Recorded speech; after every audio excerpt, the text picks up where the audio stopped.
Hey guys, it's been a minute. You know, it's only been like almost 4 months since my last upload on the channel. But yeah, sorry for that. I kind of underestimated how much time and work finishing college and starting a new job was going to be. But we're here now, and I have something a little different. So most of you guys already know me for my Iron Man stuff, but for this video, we're actually going to be working on a Green Goblin build. So, as I'm sure it's the same with all of you guys, I was a Spider-Man fan long before I was an Iron Man fan. You know, I grew up with the Tobey Maguire movies, so that's something that I've always loved getting to rewatch. And in my opinion, one of the coolest things from all those movies was Green Goblin's helmet in the first movie. I absolutely loved the way the green paint had a purple tinge to it. It looked just really interesting. It's so iconic. It's so just like early 2000s, you know? And so in this video, we're actually gonna be rebuilding that with an accurate paint scheme. So when it comes to the model, we're going with this beautiful model from my good friend Kev, also known as Vec3D. His stuff's gonna be in the description below. Please be sure to check him out, get the file, all that fun stuff. It's absolutely amazing. The quality is definitely impressive.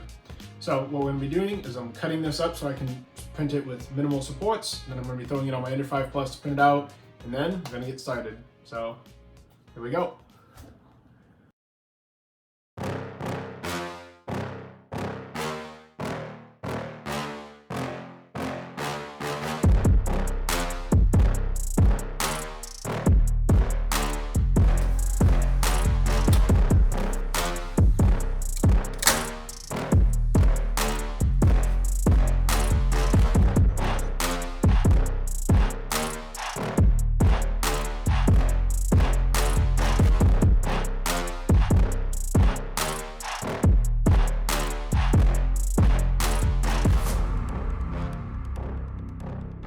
Alright, so we've got both parts of our helmet. I went ahead and removed the support material for this half. And then we got the back. So those of you who are familiar with Frankly Built's content should know how to fuse these already. Pretty much we're just going to be lining up both parts after cleaning them up a little bit more, and then fusing the back seam with a soldering iron. So because my print settings on these were not perfect, I unfortunately am pretty sure that the rafts on these have pretty much bonded to the bottom of the part.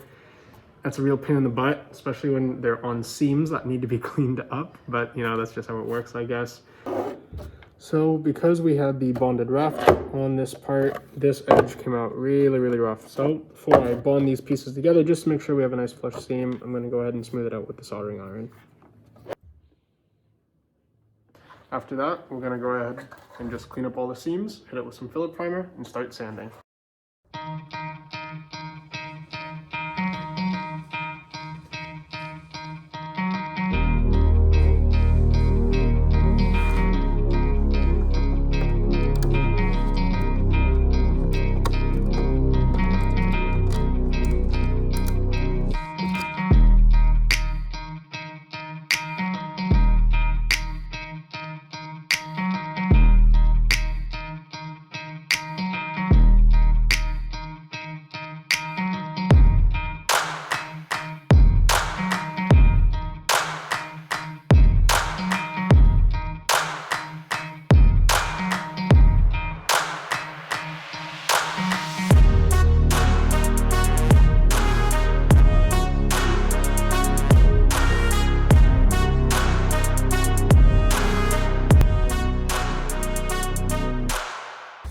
Okay, now that we actually have the parts bonded together, we're going to go ahead with some really rough grit sandpaper. In this case, I have some 60 grit.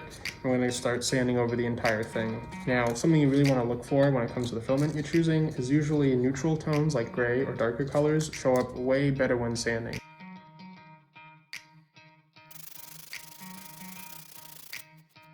As you can see when you sand, it's a very different finish, so it's way easier to tell where you've sanded and what you still need to do more. You can also see all of the low points that you'll need to fill up when you get to the spot pen.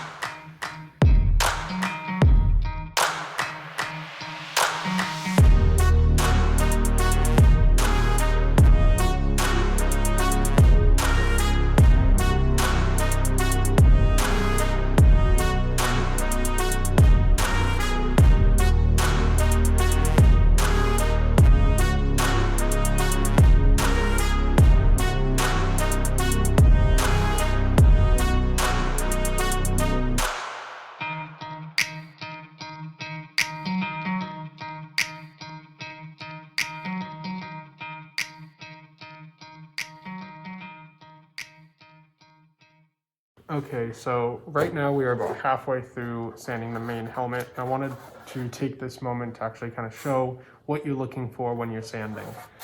So as you can see, this is what the main dome looks like. A lot different from before we started sanding it. So once you've been sanding enough on your first pass, basically what you're looking for is you want to see all these low points. So you can see there's some lines kind of all over the place. Some of them have started blending together. Meanwhile, there's a lot of very definitive ones all over the place as well. So those are the low points. Those are what you're going to be filling in using all of your primer, whether it's automotive or filler. That's basically the goal, is to fill up those small areas while you continue to break down the top areas. Helmet is now totally sanded. It looks very, very rough because this was still only the first pass. But now we're gonna go put a very, very heavy coat of filler primer on this thing, go ahead and sand it again, and then we're gonna start spot puttying. Now, one thing that a lot of people do, myself included usually, is I'll go ahead and spot putty the seams on the parts before I do the first coat of filler primer. That's more of a preference thing. You can kind of do it whatever order you want, but as long as you're filling up all of those gaps, it'll look good anyway. Okay, so we are now in the paint booth. It is very messy in here. I apologize for that. So we're going to be going ahead and laying down our first coat of filler primer. Now, personally, I like to use Duplicolor's brand of automotive filler primer. Out of all the things I've tested, it just gives me the best results. It, sprays down the thickest for rattle cans, and if you buy it in bulk, it's pretty cheap. So that's what we're going to be using. First coat, you go really, really heavy, because right now it's all about just filling in all those low points. But yeah, here we go.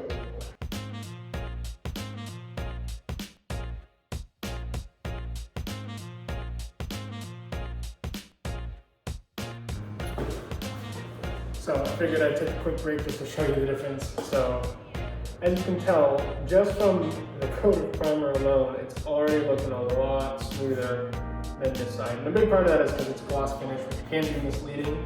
But yeah, let's finish the coat.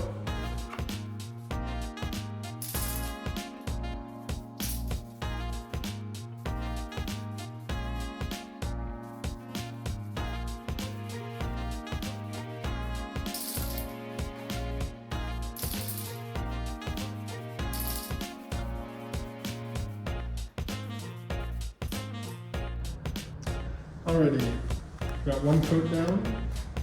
As you can see, that seam is still super visible. That's why you need bonder and spot putty. But it's looking pretty good for the first coat.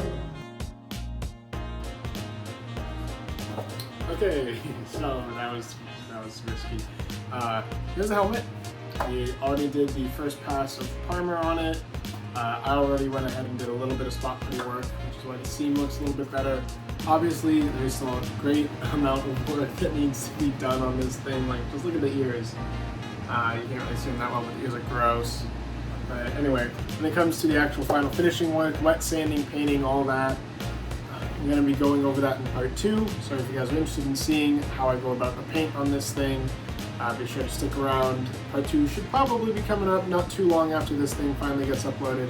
But yeah, if you guys are interested, be sure to subscribe, like, all the generic YouTube stuff, and see you next time.